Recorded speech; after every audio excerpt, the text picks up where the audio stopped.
A paz do Senhor Jesus, querido aluno da Escola Bíblica Dominical aqui da classe dos jovens. Eu sou seu amigo pastor Janderson Nascimento e estou segundo vice-presidente da Assembleia de Deus aqui em Vitória da Conquista, uma igreja pastoreada pelo pastor Davi Oliveira Boa Sorte. Hoje nós vamos tratar sobre o sétimo sinal ou sétimo milagre presente no Evangelho de João. Vamos tratar a respeito da ressurreição de Lázaro e eu espero que Deus em Cristo fale ao teu coração. Você que está chegando por aqui pela primeira vez, aproveita, se inscreve no nosso canal, passa a ser um dos nossos alunos, deixa aí teu likezinho, teu joinha, porque com isso você ajuda muito a gente a falar de Jesus e compartilhar também a palavra de Deus. É claro, também é importante você deixar aí teu comentário, hashtag Glória a Deus. Nos ajude a alcançar os 100 mil alunos. Está faltando muito pouco, gente. E eu conto com seu apoio se inscrevendo também nesse canal. Eu estou comentando as lições de adultos, jovens, juvenis, discipulado, adolescentes, vencedores, pré-adolescentes também. Tem muita coisa boa aqui no canal e você acha tudo isso no link na descrição desse vídeo. Se você é professor aqui da classe dos jovens e deseja também poupar o teu tempo para preparar a tua aula, nós temos um recurso muito especial para poder te ajudar, que é o nosso site Facilita EBD, onde você encontra o esboço da aula que eu preparo, onde você encontra também os slides que eu também preparo para ministração em escola bíblica dominical para poder dinamizar as tuas aulas na EBD. Você pode ter acesso a esse material se tornando um dos nossos assinantes. A nossa assinatura ela é trimestral. Se você se tornar um dos nossos assinantes, você tem o benefício de receber alguns bônus. Por exemplo, o nosso workshop de pregação que está muito bom. Também o nosso workshop que vale a pena para você ter ideia de evangelismo e discipulado. Além do que, o nosso treinamento para professores da Escola Bíblica Dominical que está imperdível, gente. Eu espero que Deus abençoe você. Então analise, fique à vontade. Vamos deixar de conversa e vamos para a aula de hoje em nome do Senhor Jesus.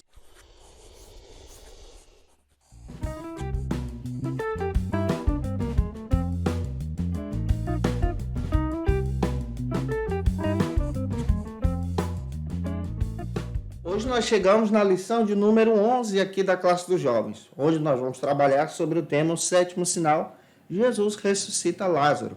É importante você iniciar a tua aula por algumas bases bíblicas. A primeira base bíblica que nós temos na lição é o nosso texto principal que se localiza em João capítulo 11, versículo 25. Apresenta também em sala de aula o resumo da lição com os teus alunos. Além do que, é muito importante você fazer a leitura bíblica em classe que se localiza no Evangelho de João, capítulo 11, versículos 1, 3 e 4, versículos 14, versículos 17, versículos agora 39 a 41, 43 e 44. Deixa Deus te usar, faça essa leitura compassadamente com os teus alunos e eu espero que o Senhor confirme essa palavra também no teu coração. E se você deseja estudar ainda mais a palavra de Deus e ingressar na área acadêmica, a Faculdade Refidim está oferecendo para você algumas pós-graduações nas seguintes áreas nesse ano: aconselhamento e cuidado, Ministério de Liderança de Jovens, Teologia Bíblica do Novo Testamento, História, Teologia e Discurso Pentecostal. Vale muito a pena. Acesse o site da faculdade e eu espero que o Senhor te abençoe poderosamente em nome do Senhor Jesus. Pastor Hernandes Dias Lopes, comentando a respeito do capítulo 11 do Evangelho de João, em seu comentário, destaca muito bem que esse capítulo 11 relata para a gente o sétimo milagre de Jesus presente no Evangelho de João. E esse sétimo milagre, ele acontece como o último sinal presente no Evangelho, antes então da jornada de Cristo para a crucificação. Antes que Cristo então se entrega exatamente para ser crucificado no Calvário. Esse sinal relata exatamente a respeito da sua divindade, revela quem Jesus é, revela exatamente o poder de Cristo e revela também essa divindade gloriosa que Cristo possui. Outro detalhe que nós descobrimos, a partir da perspectiva agora do Warren Wiersbe, em seu comentário bíblico sobre o Evangelho de João, ele destaca que Jesus ele já havia ressuscitado outras pessoas nos evangelhos. Nós vamos perceber, por exemplo, que quando ele ressuscita Lázaro, há aqui algo específico nessa passagem. Lázaro já estava morto há 4 dias. Esse detalhe é primordial. É totalmente diferente das demais ressurreições que aconteceram no Novo Testamento. Outra perspectiva também que nós entendemos é que Cristo ele tem poder sobre a morte. Se Cristo não tivesse poder sobre a morte, tudo aquilo que a gente prega, tudo aquilo que a gente crê, na realidade seria em vão. Ele venceu a morte, pois ele ressuscitou. Nós somos felizes porque o Senhor da glória também está vivo, conforme está escrito em 1 Coríntios capítulo 14, versículo 19. Se Cristo não tivesse ressuscitado, a nossa pregação seria vã. E na realidade nós seríamos pessoas infelizes. Mas a partir da perspectiva bíblica, quando nós analisamos esse capítulo 11, nós descobrimos muito bem as primícias da ressurreição sendo reveladas pelo reino de Deus através do Cristo. Conforme 1 Coríntios capítulo 15, versículo 26, a própria Bíblia faz questão de dizer que a última inimiga é a morte. E Cristo, ele derrotou todo o império da morte. Ele venceu a morte. É importante também lembrar, conforme a perspectiva de Charles Edman, ele destaca que essa narrativa bíblica do capítulo 11 do Evangelho de João sobre a ressurreição de Lázaro, ela é singular em todo o Evangelho. Só João fala a respeito dela. Outro detalhe que descobrimos também, que esse milagre ele é admirável. Admirável por quê? Porque Cristo ele já havia operado sinais. Mas esse sétimo sinal presente no Evangelho de João é um sinal poderoso, demonstrando o poder de Cristo sobre a morte, demonstrando que o nosso Senhor e Salvador é todo-poderoso. Glória a Deus por isso. Nós também entendemos, a partir dessa perspectiva, a partir da ótica, da leitura do capítulo 11, sobre essa ênfase presente no capítulo sobre a fé. O capítulo 11 não relata somente, por exemplo, a ressurreição de Lázaro, a vitória de Cristo sobre a morte, mas também relata sobre a nossa fé firmada em Jesus, sobre crermos no poder de Jesus, sobre crermos na soberania de Jesus. Também essa passagem nos dá a entender o revelar da glória de Deus, essa glória do Pai, o Cristo revelando então toda a glória de Deus. O capítulo 11 aponta para a glória de Deus. Observe capítulo 11, versículo 4 e 40. Você vai descobrir isso também. Charles Edman também destaca a respeito desse texto, que esse texto ele procura demonstrar algumas perspectivas fundamentais. Se você ler o capítulo 11, você vai ver a respeito da importância da amizade que Jesus tem. Capítulo 11, versículo 1 ao 6. Você também vai perceber a respeito da coragem, descrita no capítulo 11, versículo 7 ao 16. Também a respeito da promessa que Jesus faz, como está escrito no capítulo 11, versículo 17 a 27. A simpatia de Cristo, esse Cristo que é amoroso, como está escrito no capítulo 11, versículo 28 ao 37 agora. Também encontramos nesse capítulo o revelar do poder de Cristo, lá no capítulo 11, versículo 38 ao 44, e no final desse capítulo, nós encontramos também a conspiração contra Cristo, onde os judeus religiosos procuram tirar a vida de Jesus. Capítulo 11, versículos 45 ao 57. Todas essas perspectivas nós encontramos no Evangelho de João. E diante disso, eu espero te ajudar hoje em sala de aula. Se eu já estou, comenta aí, é importante para a gente. Vamos então para o nosso primeiro ponto, que vai tratar sobre o seguinte assunto: a aldeia de Betânia. A palavra Betânia vem do termo grego Betânia, que surge então da perspectiva hebraica a partir da seguinte palavra, Bet-Nijar, que traz o sentido bíblico de casa de Ananias. Outra perspectiva sobre a tradução desse termo, o que significa então Betânia, nós podemos destacar alguns outros possíveis significados, como por exemplo, nós podemos encontrar o lugar de figos verdes. Então, Betânia também traz esse sentido de lugar de figos verdes. Betânia também traz o sentido de casa dos pobres, onde as pessoas mais simples viviam nos dias de Jesus. Então, essas traduções aqui apontam para diversas perspectivas a respeito do significado da palavra Betânia. É importante entender que esse nome Betânia também foi dado a várias outras localidades no mundo, a várias outras localidades com variantes aí do idioma. Os Estados Unidos, por exemplo, tem diversas cidades com o nome Betânia. Traz essa perspectiva, então, desse termo que estamos trabalhando com você. Diante disso, o primeiro subtópico trata sobre o seguinte assunto: Sua posição geográfica, onde localizava-se então essa aldeia de Betânia. A Betânia bíblica que nós estudamos, a partir da perspectiva do Novo Testamento, ela é conhecida pelo fato de ser o local de moradia dos amigos de Jesus, de Lázaro, Marta e Maria. Essa Betânia, ela passou a ser então um repouso de Cristo durante as suas viagens. E é importante você observar isso lá no capítulo 11 de João, versículo 17. Então dá base para o que eu estou dizendo aqui para você. Betânia originalmente era uma aldeia antiga da Judéia, que foi tradicionalmente identificada como a cidade de Al-Ezarígia. Também traz o significado de lugar de Lázaro, nesse sentido aí, referente a esse milagre que aconteceu na vida de Lázaro. É a atual Cisjordânia, que ocupa então o local onde se localiza a tumba de Lázaro. Outro detalhe que você descobre sobre a aldeia é que a aldeia fica a cerca de 3 quilômetros ao leste de Jerusalém, no sentido do Monte das Oliveiras. É importante também considerar que existe dentro da Bíblia a Betânia bíblica, onde Lázaro e a sua família moravam, e a Betânia da além do Jordão. Essa da além do Jordão não é a que estamos citando aqui para você. A Betânia que estamos trazendo a informação, onde Lázaro morava, ficava próximo de Jerusalém. Essa pequena aldeia de Betânia ficou conhecida mundialmente por causa dessa família, dos amigos de Jesus, de Lázaro, Marta e Maria, que traziam um alento para Cristo diante das suas viagens. Betânia também ganhou uma grande posição bíblica a partir da perspectiva do evangelista Lucas, que faz questão de relatar que a ascensão de Cristo, quando Cristo foi assunto aos céus, conforme está escrito lá em Atos capítulo 1, ele foi assunto aos céus exatamente de Betânia.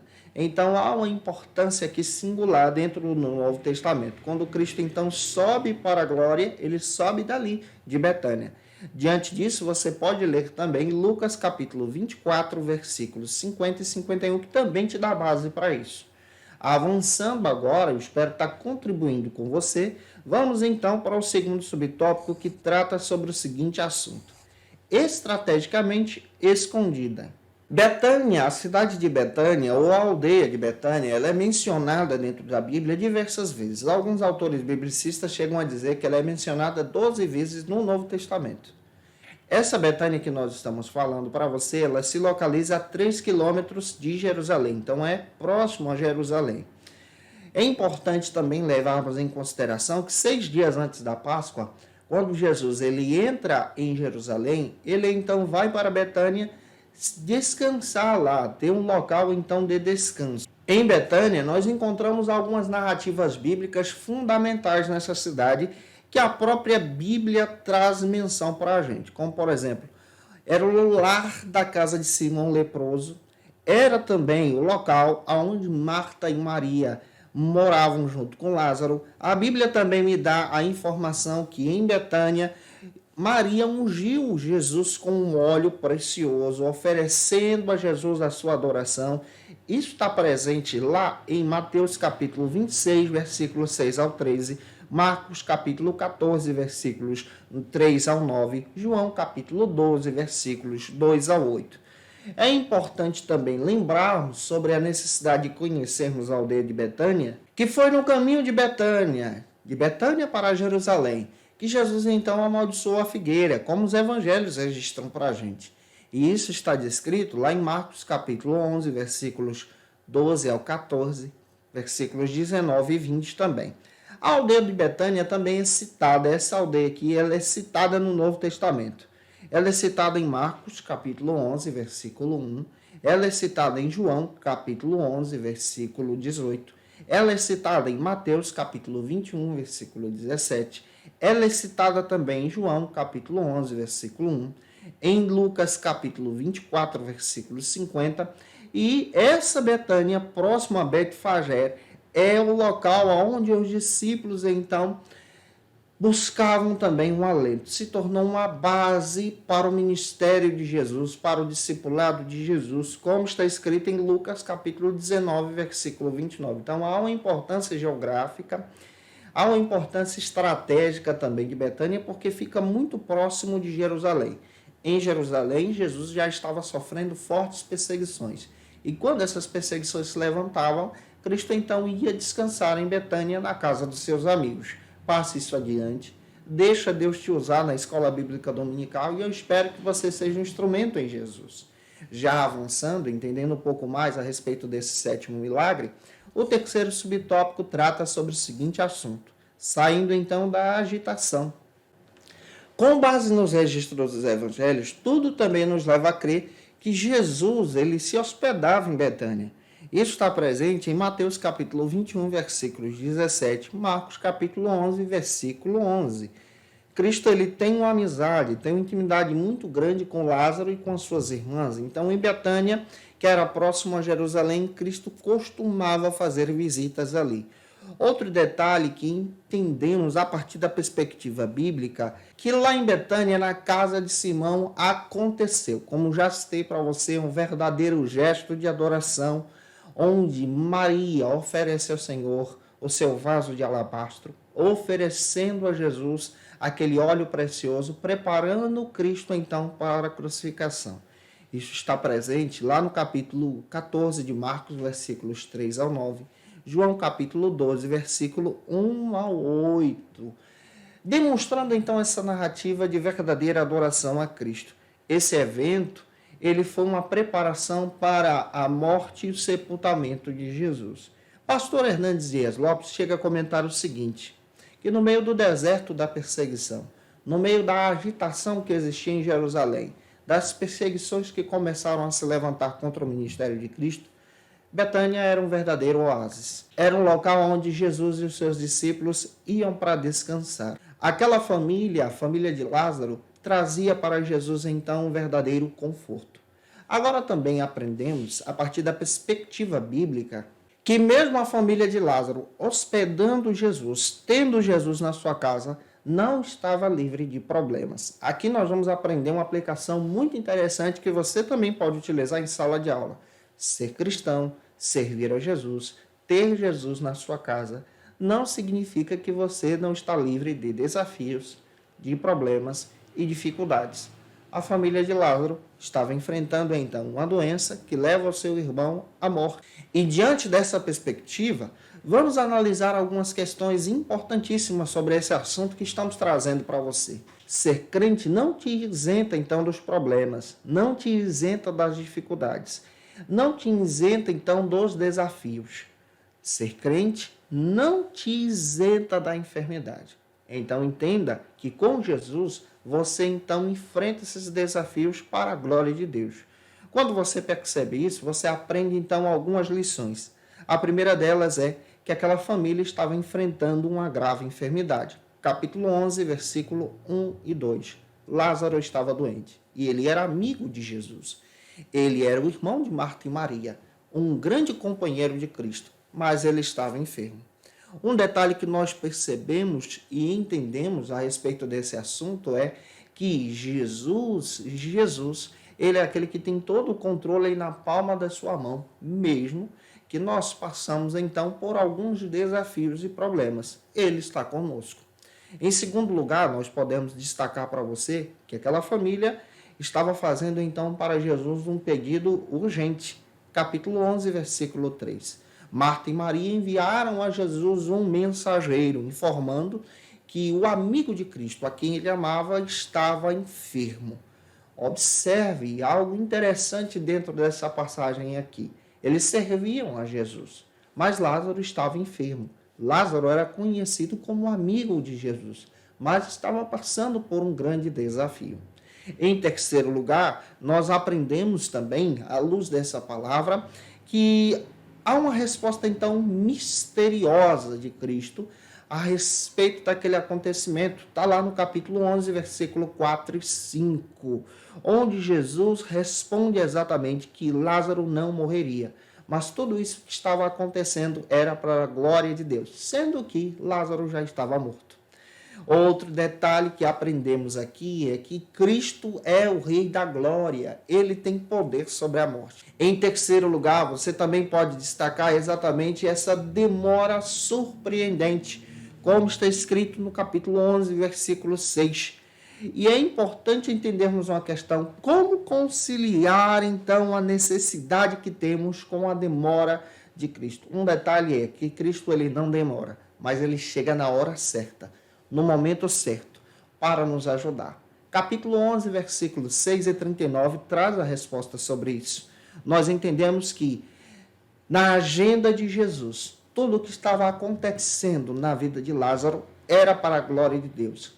E aprenda que o que acontece na sua vida, os desafios que você enfrenta na agenda de Jesus, é para revelar, então, a glória de Deus. Cristo não abandonou a Lázaro, muito pelo contrário. Ele estava utilizando tudo aquilo que estava acontecendo na vida de Lázaro, assim também como acontece na sua, para revelar a glória de Deus. Que você, então, conheça a glória de Deus sobre a sua vida. Avançando, eu espero estar te ajudando. Se eu estou, comenta aí, manda esse vídeo para mais alguém conhecer Jesus.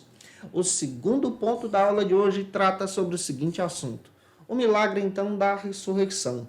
Ressurreição é um substantivo feminino que tem origem, então, na palavra latina resurrecto, que traz o sentido de ressurgir ou voltar à vida. É importante também entendermos que ressurreição é diferente, totalmente diferente de reencarnação.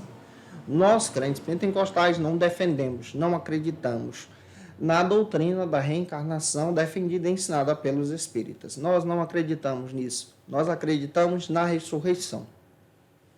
Uma vez que morremos, quando morremos em Cristo, ressuscitaremos no momento do arrebatamento da igreja.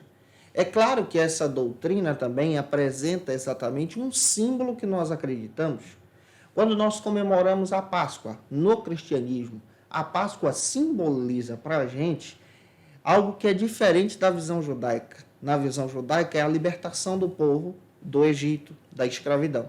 Para nós, é a libertação dos filhos de Deus do pecado.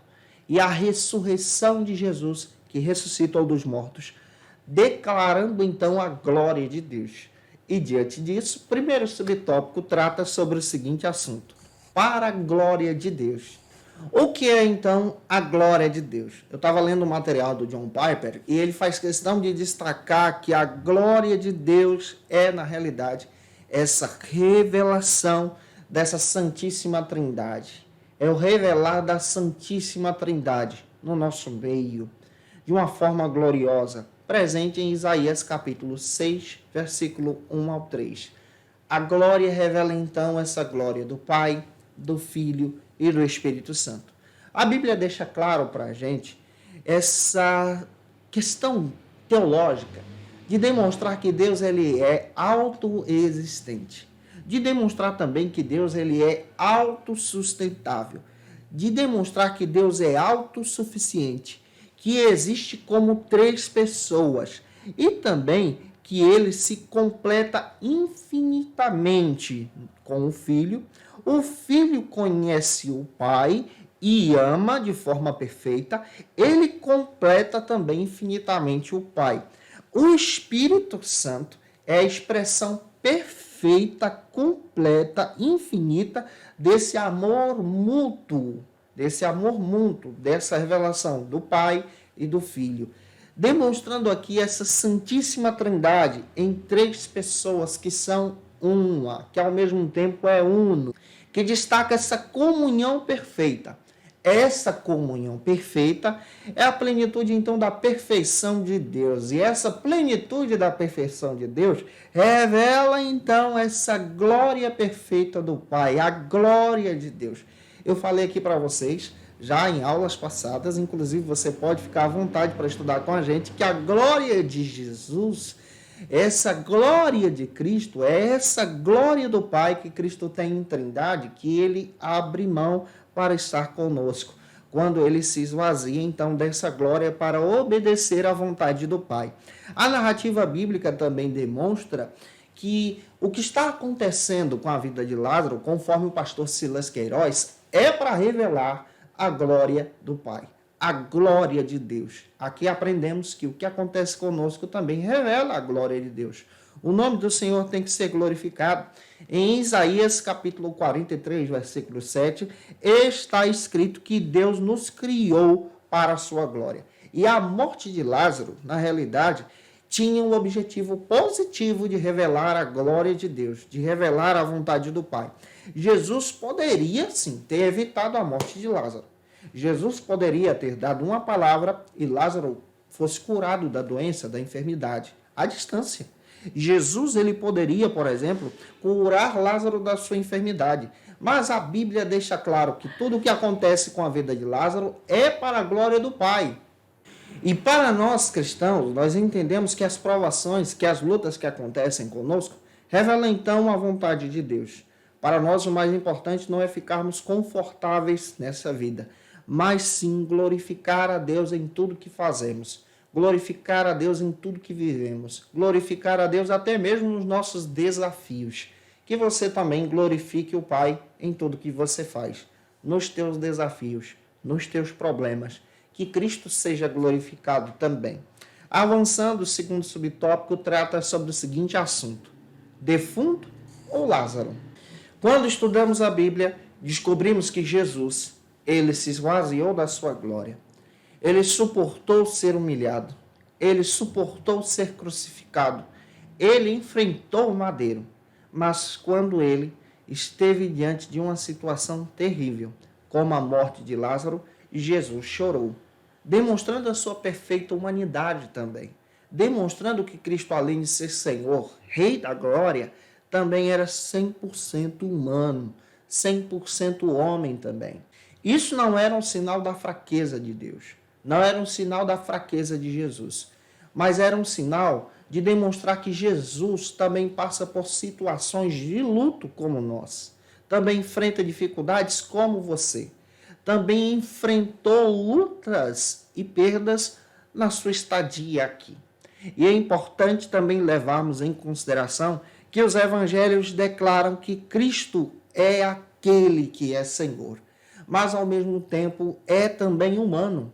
Ele enfrentou os sofrimentos dessa terra, experimentou as dificuldades, mesmo sendo Deus. Então, quando nós dizemos para você que Cristo nos conhece, que Cristo suportou todas as dores, estamos afirmando para você que Cristo ele também viveu aqui conosco, revelando também a glória do Pai. João capítulo 1, versículo 14. É importante também considerarmos que Cristo ele enfrentou essa perda do luto, chorou pela morte de Lázaro, também entendendo que nós também podemos passar pela perda de alguém, de um ente querido, de alguém que amamos. Podemos também passar pelo luto. O luto que pode ser revelado com a perca de um familiar, de um amigo, mas o luto também pode ser revelado com a perca de um emprego, o final de um relacionamento, um casamento que se desfaz. Todos nós precisamos passar pelo luto. E a maneira a qual nós reagimos diante do luto também pode apresentar dois caminhos. O primeiro caminho pode apontar em uma superação, de olhar para o luto como um crescimento para você, de olhar para o luto para entender que aquela situação que está acontecendo é para te amadurecer e te levar a crescer, de olhar para aqueles que nós perdemos, entendendo que eles deixaram um legado para que pudéssemos levar adiante tudo aquilo que eles nos ensinaram, em momentos de alegria, em momentos também de orientações. Ou nós podemos seguir o segundo caminho, que é o caminho da depressão, que é o caminho de ir para o fundo do poço. Não é esse tipo de caminho que Jesus tem para você. Cristo ele revela para a gente o caminho da glória de Deus, o caminho de servirmos exatamente ao Deus vivo e entender que o luto é, na realidade, um amadurecimento da tua fé e ele aponta para a esperança. Todo cristão, ele entende muito bem que o luto ele é um rito de passagem, que nós, quando perdemos alguém aqui, quando perdemos essa pessoa em Cristo, entendemos que essa pessoa está com Cristo e muito em breve, no dia da glória, no dia em que Cristo arrebatar a sua igreja, nós nos encontraremos com essas pessoas mais uma vez. Isso aponta para a esperança.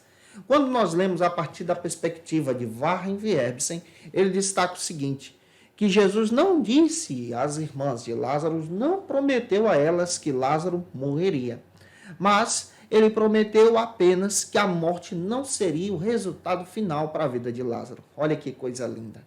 Jesus ele prometeu que a morte não seria o resultado final para a vida de Lázaro. A última palavra para a tua vida vem da parte de Jesus, não é da parte dos homens, mesmo que a situação esteja difícil, mas ela vem da parte de Jesus.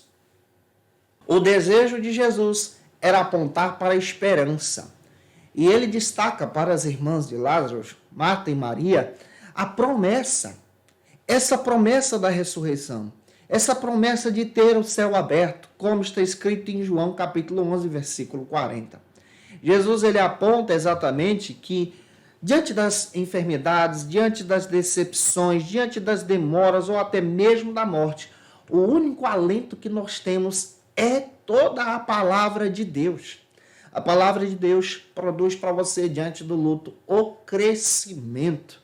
A palavra de Deus apresenta a fé diante das circunstâncias. A palavra de Jesus aponta para a saída. E apontar para a saída é vencer todas as situações. E mesmo que enfrentamos essas batalhas e possamos perder, como a morte de Lázaro, entendemos que a nossa esperança está firmada em Jesus pela fé. Jesus ele não demorou exatamente. Jesus ele não demorou a fim de deixar Lázaro morrer, a fim da enfermidade se agravar. Mas ele veio na agenda certa, no momento certo, de acordo com o propósito divino, para revelar a glória de Deus, como está escrito em João capítulo 11, versículo 9. E é interessante que isso revela exatamente o último sinal, o último milagre de Jesus, onde se destaca aqui a glória do Pai, o fato do homem ter morrido, Lázaro ter morrido, ter sido sepultado e depois de 4 dias voltar à vida, revelou a glória de Deus, revelou a divindade de Jesus, o poder de Jesus sobre a morte, ajudando aquelas mulheres a enfrentar o luto, como está escrito lá em João capítulo 11, versículo 15. Isso foi feito para aqueles que creem.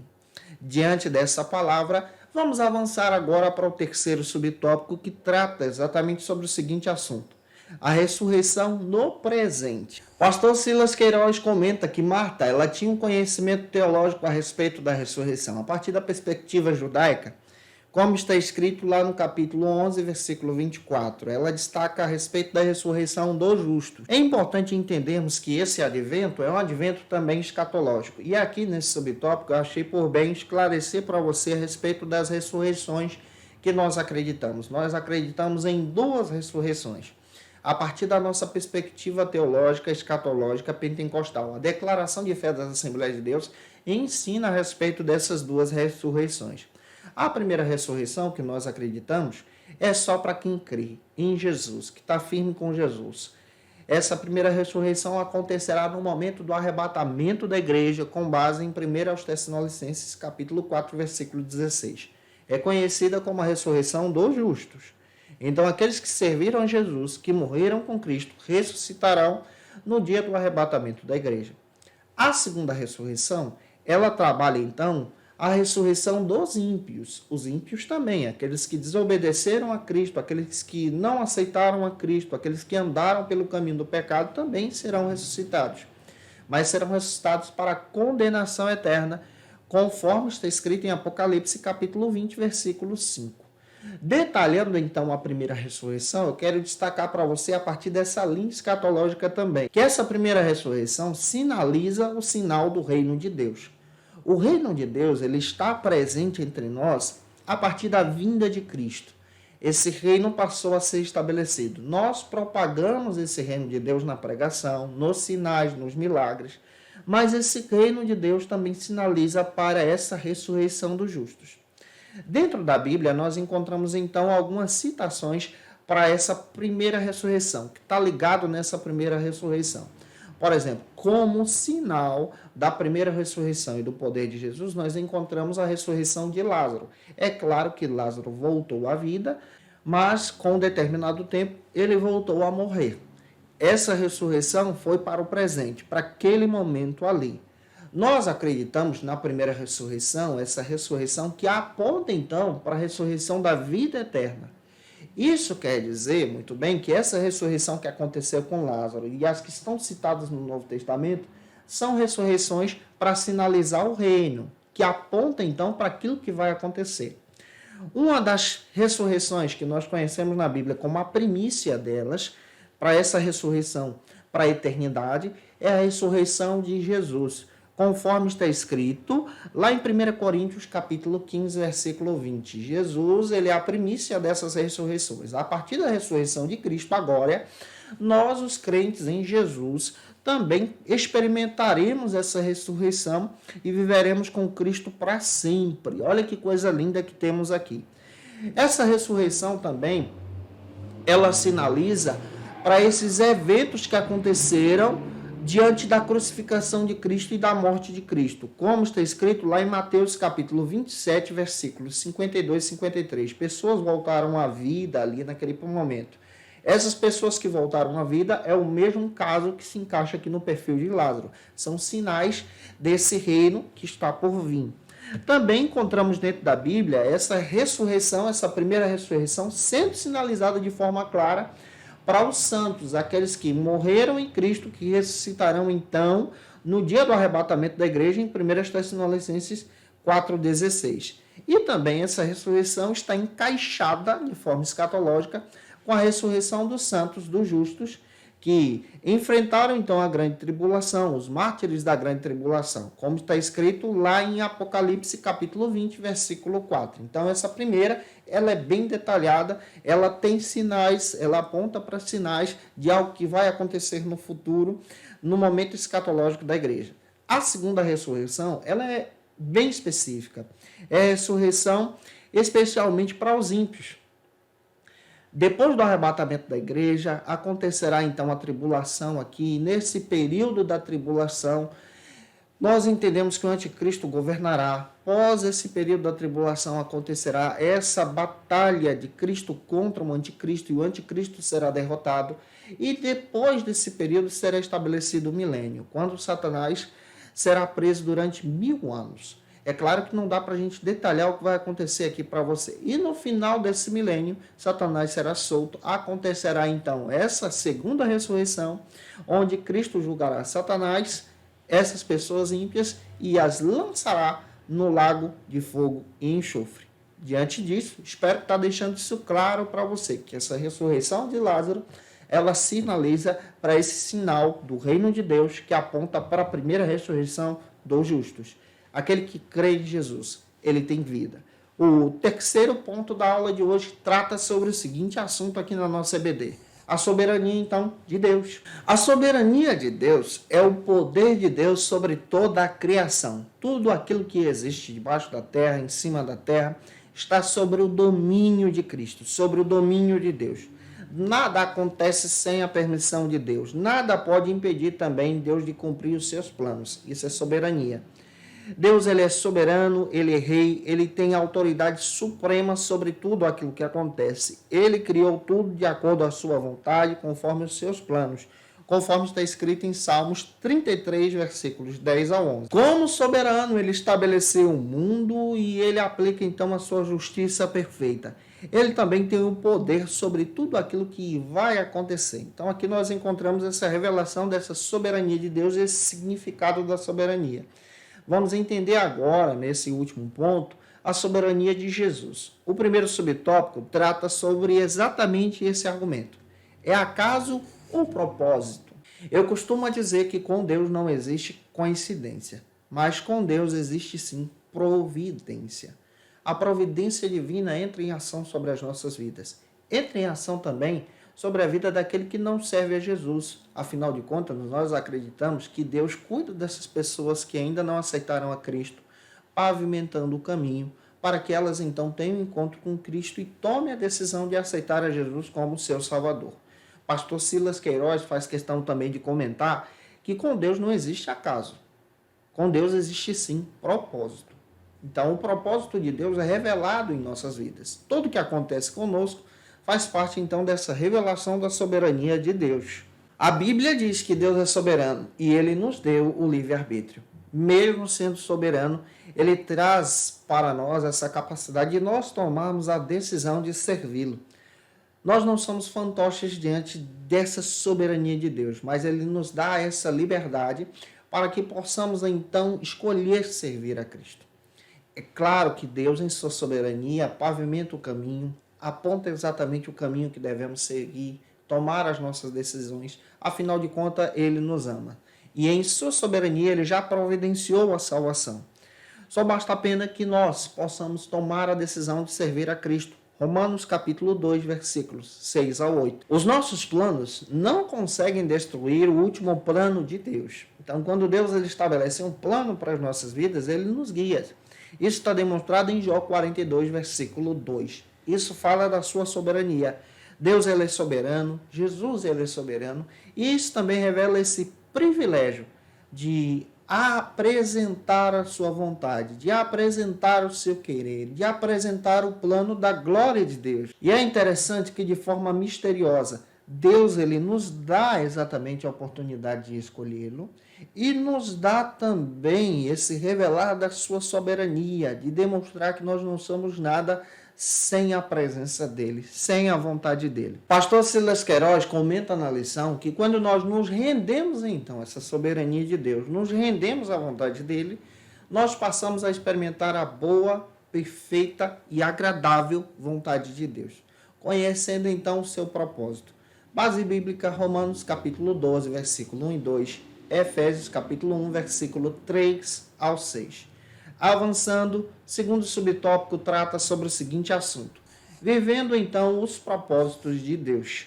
Pastor Silas Queiroz comenta também sabiamente que viver os propósitos de Deus não nos isenta, aquilo que eu estou dizendo para você, dos problemas dessa vida, das dificuldades, das lutas. Todos nós enfrentamos isso. Deus ele não se alegra em sua soberania com o sofrimento, com a injustiça, conforme está escrito lá em Salmos capítulo 5, versículo 4.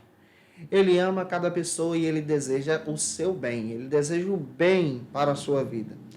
Mas nós também enfrentamos os sofrimentos a partir dos desafios pelo fato de não pertencermos a esse plano, a essa terra. Nós somos feitos para a glória de Deus. A Bíblia faz questão de dizer que Deus estabeleceu regras para que possamos então obedecê-las. E por conta do pecado, nós então sofremos, temos essas dificuldades. Mas mesmo assim, em sua vontade, ele providencia caminhos para podermos então enfrentar as nossas lutas. Diante disso, nós encontramos exatamente Lázaro enfrentando a morte, Lázaro morrendo e as suas irmãs passando por um grave sofrimento. Mas mesmo assim, Cristo trouxe alento, conforto. A Bíblia faz questão de dizer, a partir da perspectiva do livro de Jó, que Jó era um homem bom e teve sofrimentos na sua vida, mesmo servindo a Deus. E mesmo servindo a Deus, o soberano ele demonstrou exatamente a sua vontade, demonstrou o seu querer sobre a vida de Jó. Também entendemos, a partir da perspectiva da morte de Lázaro, exatamente essa situação, que enfrentamos os desafios dessa vida, mesmo fazendo parte dos propósitos de Deus, mesmo tendo promessas, mesmo tendo planos de Deus sobre nós, também enfrentamos dificuldades, para aprendermos que com Jesus é melhor, que com Jesus enfrentamos então os desafios, que com Jesus então temos o consolo do alto, não a autoajuda, mas a ajuda do alto, que nos fortalece para servirmos a Deus, que nos fortalece diante das dificuldades, que revela então essa compaixão e o propósito de Deus para com as nossas vidas. O próprio Cristo se importou com aquela dificuldade que Marta e Maria estavam enfrentando. João capítulo 11, versículo 35. Ele chorou. João capítulo 11, versículo 36. Ele teve uma simpatia, um amor por aquele momento. E ele aponta então para todo o propósito de Deus diante da dor. Deus ele nos ajuda a enfrentar os desafios e que você também enfrente os teus. O último subtópico da lição trata sobre o seguinte assunto: o soberano então intervém. Deus ele não é um vidente, um adivinho. Afinal de contas, a Bíblia ela condena a adivinhação. Deus ele é soberano. Ele conhece tudo antes que aconteça. Ele conhece todas as coisas. A Bíblia também deixa claro exatamente que Deus não tem uma bola de cristal, mas ele conhece o futuro e pavimenta todo o caminho para que possamos passar. Ele planeja tudo. e ele cumpre a sua vontade, o seu querer, porque é propósito dele. E o propósito dele revela então a sua glória. Pastor Hernandes Dias Lopes destaca o seguinte a respeito da ressurreição de Lázaro, que revela então a glória de Jesus, a intervenção de Jesus como Deus Todo-Poderoso e Soberano. A Bíblia faz questão de dizer que Jesus ele não teve apenas compaixão por Marta e Maria, mas ele agiu em ação. Ele agiu de forma soberana, ressuscitando Lázaro. E algumas perspectivas, alguns pontos nós podemos destacar a esse respeito. O primeiro deles é que Jesus deu uma ordem expressa. Depois de consolar as irmãs de Lázaro, ele então deu a ordem expressa. João capítulo 11, versículos 38 e 39. Ele disse, tirai a pedra. É importante entender que Jesus foi ao local onde Lázaro estava morto. E ele deu uma ordem para que os homens retirassem a pedra. Aqui tem uma perspectiva. Aquilo que nós podemos fazer, Deus não faz. Aquilo que está ao teu alcance, Deus não alcança para você. Se você tem o desejo de passar no vestibular e não estuda, Deus não vai colocar o conhecimento na sua cabeça. Mas a partir do momento que você estuda, se prepara, o Espírito Santo de Deus te usa com aquilo que você tem. Deus não vai abrir uma porta de emprego se você não tem a coragem de preparar um currículo muito bem feito e distribuir esse currículo pela fé. Deus ele age a partir daquilo que nós não temos condições de fazer. Agora, quando ele diz, tirai a pedra, é nossa função realizar isso.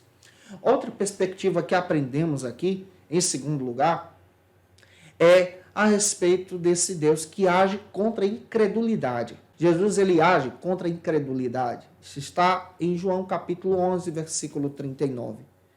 Marta, ela estava com a fé oscilante. Ela não sabia se ela acreditava que Cristo poderia trazer o seu irmão à vida naquele dia ou no juízo final. Mas Cristo então repreende isso e demonstra que a fé de Marta deveria ser uma fé verdadeira. A tua também precisa ser verdadeira em Jesus. A minha também. Para crermos em todo o poder da glória de Deus. Em terceiro lugar, nós aprendemos exatamente uma correção necessária que Cristo faz. Lá no capítulo 11, versículo 40. Jesus corrige Marta, mas ao mesmo tempo encoraja a crer. Ele encoraja a mulher a não enxergar com os olhos humanos, mas ele encoraja Marta a enxergar pela fé. Diante da circunstância, retire a incredulidade do teu coração e passe a enxergar pelos olhos da fé. Tudo aquilo que Deus tem prometido para você.